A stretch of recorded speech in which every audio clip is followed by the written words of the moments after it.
Hello guys, kwa majina naitwa Baraka Johannes Nyamwela. Leo niko mbele yenu, nitakwenda kuwapa zawadi ya kitabu au mtaenda ukijua zaidi kitabu hiki nilichokishika.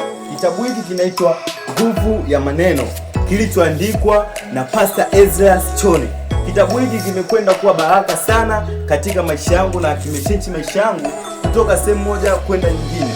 Nini maana nguvu ya maneno? Tumeelezewa ndani, kuna pointi nyingi kuhusu maneno. Yale maneno tunayoishi nayo ndio maneno ya jana, ndio tunayoishi leo katika maisha yetu.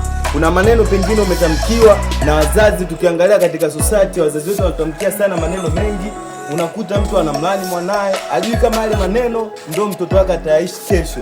So, nunua kitabu hiki, itakwenda kufundisha zaidi, utapata elimu kuhusu nguvu ya maneno kutoka kwa Pastor Ezra Chone. Utachukua namba hizi hapo, utamcheki WhatsApp, utapata huduma hii. Asanteni sana guys.